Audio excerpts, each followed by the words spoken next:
Siapa tuh?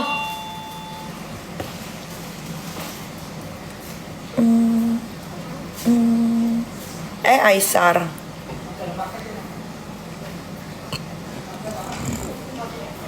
Aisyar udah viral ya sekarang.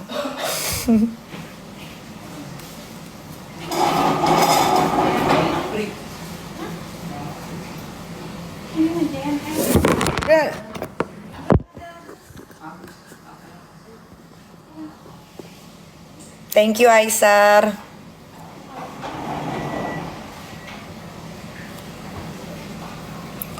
Wush. Agak gemoy. Masa sih? Kalau di kamera handphone tuh memang kayaknya gue kelihatannya gemoy ya. Tapi kalau lihat aslinya tuh gue ini banget. Tirus.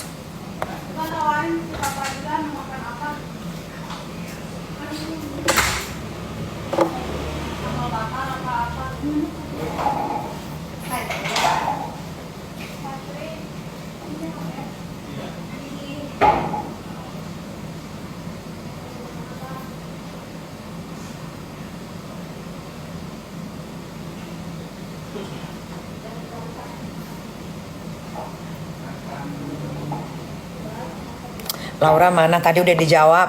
Udah dijawab, salah sendiri baru masuk. Udah dijawab, coba tanya dari tadi yang nonton. Tuh ada yang bertanya tuh, Laura mana? Coba jawab.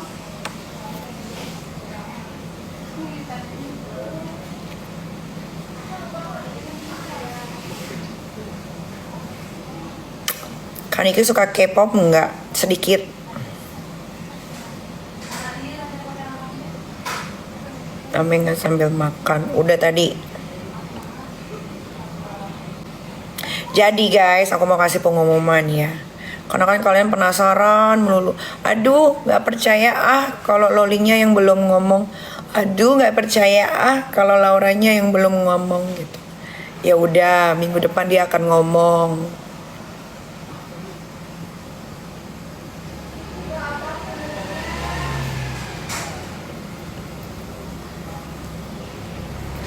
Karena setelah masalah ini selesai,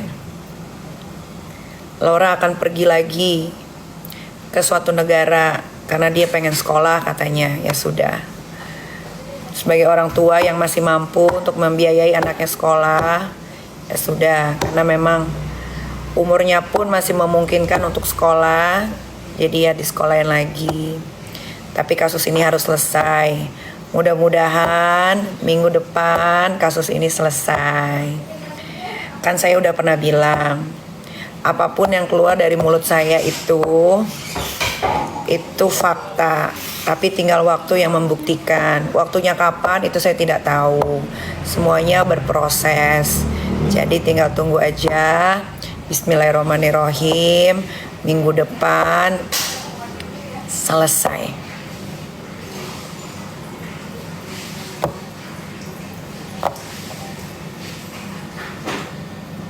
Memang ternyata lingkungan, tempat tinggal itu mempengaruhi orang itu cukup signifikan guys. Ya, mungkin waktu Laura tinggal di rumah aman, dia bertemunya sama orang-orang yang mungkin sorry to say pendidikannya kurang bagus. Jadi mungkin dia kurang teman bicara. Jadi dia tidak bisa meluapkan apa yang ada di isi hatinya. Setelah dipindahkan ke tempat yang dekat pegunungan ini, dia bertemu dengan teman-teman yang memang ternyata ada yang pernah sekolah di luar negeri, tapi bermasalah juga dengan orang tuanya. Terus pokoknya tempat yang baru ini swasta. Memang mahal sekali untuk masuk ke situ, memang untuk anak-anak yang bermasalah. Ya, tapi bukan untuk anak-anak yang kurang mampu. Ya, anak-anak di situ semua yang ditaruh di situ anak-anak yang mampu, tapi memang bermasalah. Entah itu mereka narkocoy, entah itu anaknya misalkan gila-gila main judol, terus ataukah misalkan anak itu bermasalah dengan ibu bapaknya, Tapi untuk soal pendidikan di tempat itu memang rata-rata anak-anaknya pendidikannya ada yang sekolah di luar negeri. Pokoknya pendidikannya bagus-bagus semua. Jadi Laura itu punya temen bicara yang apa ya itu namanya? Yang selevel gitu. Dalam artian apa ya kalau kayak gitu teman-teman coba bantu deh. Sepadan, selevel atau semana gue nggak ngerti. Karena Laura ini sekamar bertiga. Sekarang dia sekamar bertiga udah nggak sendiri lagi. Karena waktu itu kan dia sendiri karena yaitu tadi mungkin di sana bercampur dengan anak-anak yang bermasalah, misalkan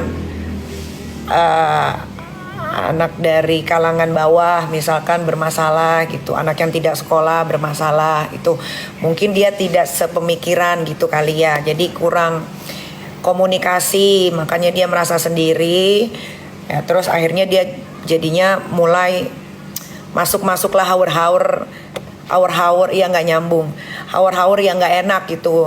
Nah setelah dipindahkan ke tempat yang baru ini, dan dia lihat tempatnya juga bersih, nyaman, dekat gunung, Laura sekarang hiking ya namanya, apa tuh kalau naik bukit itu apa namanya? Ya, pokoknya itulah, soalnya kemarin seminggu yang lalu dia minta dikirimin sepatu biar dia kalau naik bukit itu nggak kepleset gitu. Nah jadi dia tuh satu kamar nih gue ceritain ya, karena kan kalian penasaran Laura di mana. Laura ada di satu tempat di daerah pegunungan yang sejuk sekali, trekking lah pokoknya itu. Trekking apa hiking sih? Ya pokoknya hiking ya udah hiking. Jadi dia tuh sekamar 3 orang, perempuan semua pastinya. Nah, terus kalau yang di ujung sana itu khusus untuk laki-laki. Jadi yang masuk ke sini tuh kalangan-kalangan anak-anak orang kaya. Nah, terus dia sekamar bertiga. Salah satu dari temannya itu juga pernah sekolah di UK ternyata. Yang satu ada salah satu anak orang kaya punya perusahaan lah bapaknya di Jakarta ini. Tapi bermasalah juga. Jadi Laura tuh setiap malam punya temen ngobrol, dia bisa bercerita gitu kan, ditanya masalahnya Laura apa, sampai akhirnya dia bisa berdamai dengan dirinya, dia bisa jujur sama dirinya, dan dia sudah mengakui apa yang sudah terjadi selama 1 tahun belakangan ini tanpa ada paksaan. Kalau kalian tidak percaya, nanti minggu depan Laura akan press conference secara terbuka. Kalian bisa dengarkan sendiri. Kalau ada yang bilang, Kak nggak takut nanti plot twist tiba-tiba dia malah ngejelek-jelekin lagi? Insya Allah tidak. Ya, insya Allah tidak. Kayak gitu minggu depan. Dan minggu depan yang boleh wartawan datang hanyalah wartawan-wartawan yang punya hati dan otak. Kenapa gue bisa bilang gitu? Gue tidak akan membiarkan wartawan-wartawan yang datang waktu acara Laura kesurupan kabur dari rumah aman dan dibawa sama Rasman ke hotel, habis itu ke Polres, itu tidak akan boleh meliput sama sekali. Jadi hanya wartawan-wartawan yang memang paham bahwa anak di bawah umur tidak boleh diwawancara, apalagi mukanya tidak di-blur. Jadi wartawannya akan saya sortir. Ya, wartawan yang selalu ingin mencari berita tapi tidak menggunakan isi kepalanya tidak akan saya undang atau tidak akan saya beri masuk. Itu.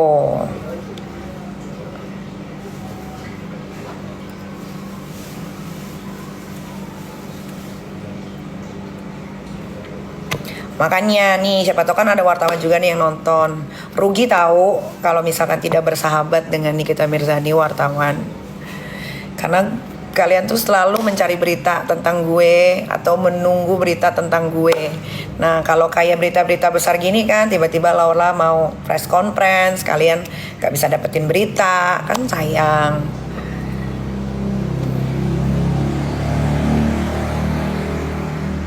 Gitu guys.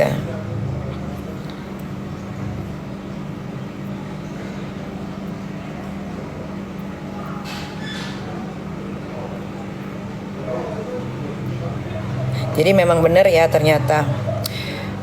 Mau nggak mau, sadar nggak sadar, lingkungan, pertemanan, tempat tinggal itu benar-benar mempengaruhi isi otak dan kepribadian kita, guys. Itu sangat amat gue rasakan, pertama ke diri gue sendiri, kedua adalah ke Laura. Ketika Laura ditaruh di yayasan ini, gila, perubahannya drastis, guys, drastis. Yang kalian lihat foto Laura bersama laki-laki itu foto terbaru, guys. Memang sekarang dia sudah tidak berhijab. Ya. Laura sekarang sudah tidak berhijab. Tuh gua kasih tahu. Itu foto baru. Ya.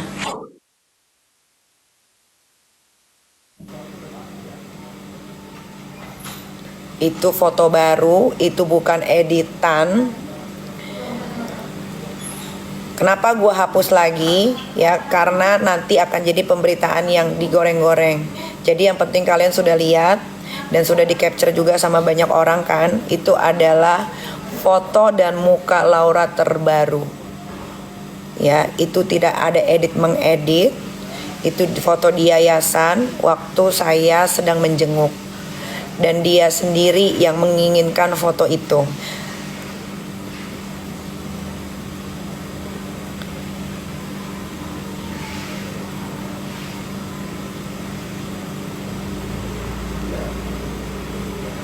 Jadi kalau ada yang bilang itu foto lama, karena kan Laura sekarang pakai hijab. Sekarang Laura sudah tidak berhijab. Paham ke?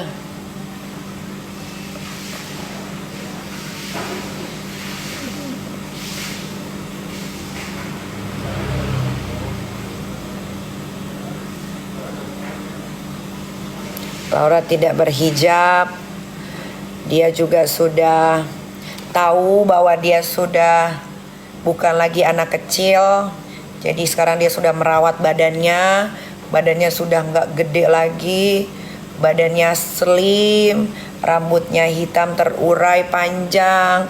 Kulitnya putih bersih. Mukanya sudah tidak breakout. Mukanya sudah bersih. Sudah sehat. Kemarin juga Laura sudah ganti bracket giginya di dokter gigi Devia. Jadi sekarang dia sangat amat terawat karena dia sudah berada di tangan yang benar. Di tangan yang benar siapa? Di tangan saya yang melahirkan dia. Karena tidak ada satu orang ibu pun kecuali ibu durhaka yang akan membiarkan anaknya ya menjadi anak yang buruk rupa, buruk segala-galanya. Tidak ada.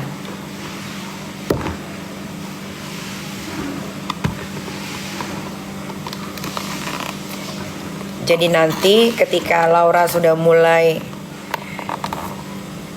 kelihatan di sosial media dan saat dia press conference tanpa menggunakan hijab, tolong jangan lagi diomong-omongin, wah kok nggak berhijab sih, biarin ya, biarin, itu urusan saya.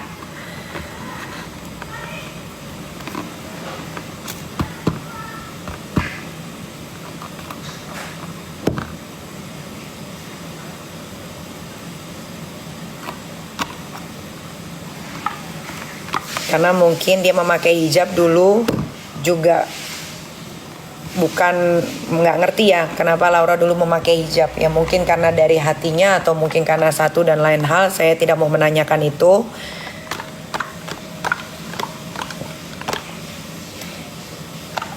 Dan saya juga nggak mau ngurusin itu. Yang penting dia sehat, dia sudah sadar, dia sudah tahu mana yang baik dan mana yang tidak baik. Dia juga sudah meminta maaf atas apapun yang sudah dilakukan. Buat saya itu sudah cukup dan dia sudah mau mengakui kesalahannya. Buat saya itu sudah cukup. Nanti dia juga akan, nggak tahu dia. Pokoknya intinya waktu kemarin dia ketemu sama saya, dia cuma mau bilang sama kalian semua penikmat sosial media bahwa dia salah. telah berkata, nggak apa-apa kok durhaka aja sama ibumu. Kita kan nggak pernah memilih dilahirkan dari rahim siapa. Nanti kalian sendirilah dengar. Dan yang minta press conference itu juga bukan saya, tapi Laura.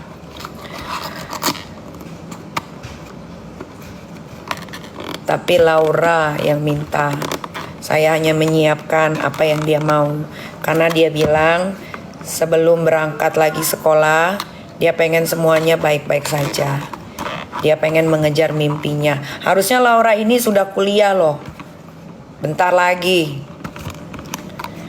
Dan yakin dia pasti bisa keterima di kampus-kampus terkemuka, terbagus di London. Atau di negara-negara manapun yang dia mau.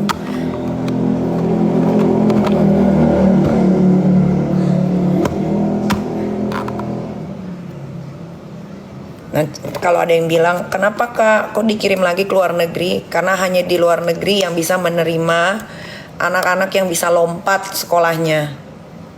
Asal bisa ikut tes dan tesnya itu lulus. Makanya nanti, kan udah dapet nih sekolahnya.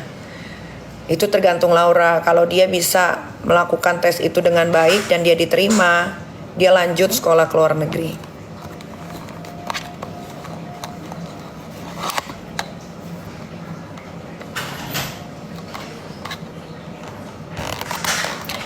Kapankah Laura bakal berbicara minggu depan?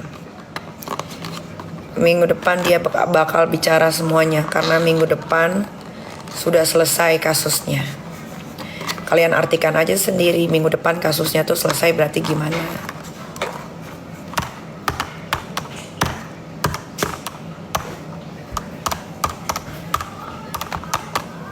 Nanti kalau ada lagi yang bilang gini, kak kok gak kapok kak ngeberangkatin anaknya ke luar negeri? Ya enggak lah. Kan udah dikasih wejangan. Ini terakhir ya nak. Ami kasih kamu kepercayaan untuk menuntut ilmu setinggi-tingginya yang kamu mau. Sampai kamu tidak bisa menjaga lagi apa yang sudah dikasih kepercayaan. Ya sudah. Kamu atur hidupmu sendiri. Kalau dia masih mau sekolah ke luar negeri dan dia meminta untuk disekolahkan lagi ke luar negeri, berarti memang itu anak masih mau belajar. Jadi sebagai orang tua kita juga tidak bisa yang namanya, walaupun ada rasa ketakutan dalam diri gua, ya namanya manusia ya, gua ini kan bukan jin atau robot ya, pasti ada ketakutan gitu, kayak aduh nanti gimana ya kalau dia ketemu keluarga marsupilami lagi gitu-gitu kan. Tapi tidak. Kita harus membuang rasa ketakutan itu. Dan Laura kan sudah belajar dari kesalahan bahwa dia tidak boleh mengenal orang begitu cepat.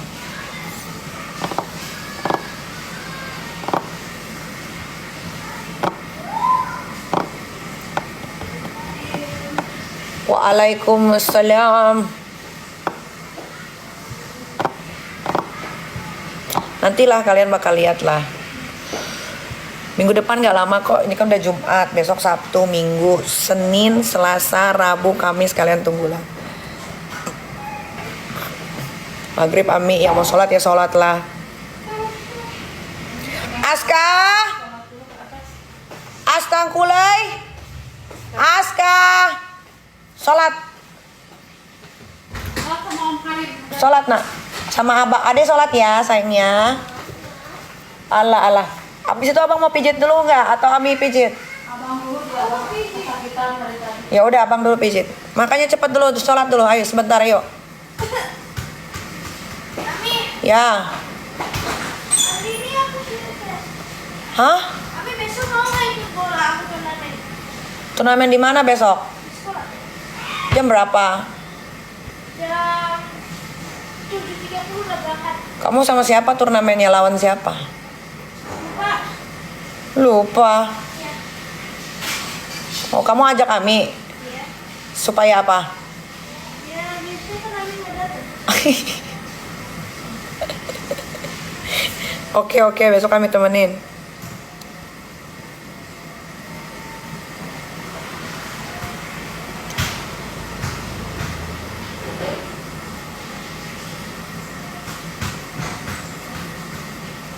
Ini tangannya kenapa kalian buta ya? Ini kan kalian bisa lihat, ini tato di laser. Ini bukan lebam guys. Ayo Aska, Aska. Ayo ambil uduk biar nggak ngantri, cepat. Gantian. Ya udah.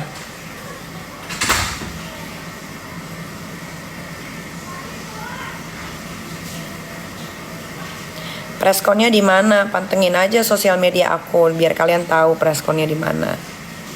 Tapi yang jelas preskon ini yang hanya boleh meliput, ya. Kata Kak Julia ini produknya Kak Julia. Maksudnya? Produknya Ami jadi produknya Kak Julia. Oh, nanti kata dia gitu.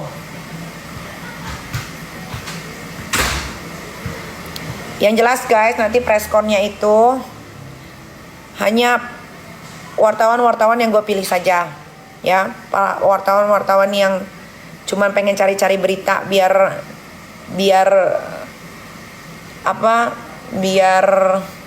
medianya dibaca, itu nggak akan gue kasih masuk dan nggak akan bisa ngeliput aja intinya.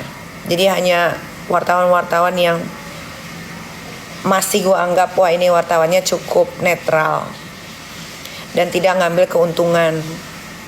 Itu jamnya siang karena dari Jawa Barat turun ke bawah tuh butuh waktu kurang lebih hampir 2,5 jam.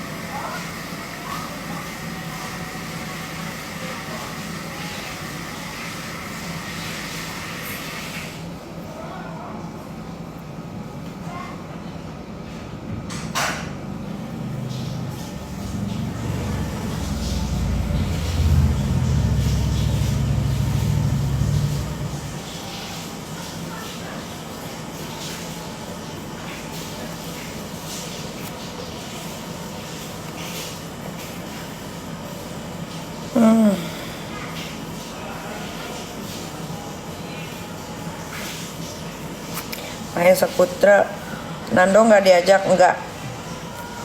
Lagian dia media apa gue juga nggak tahu.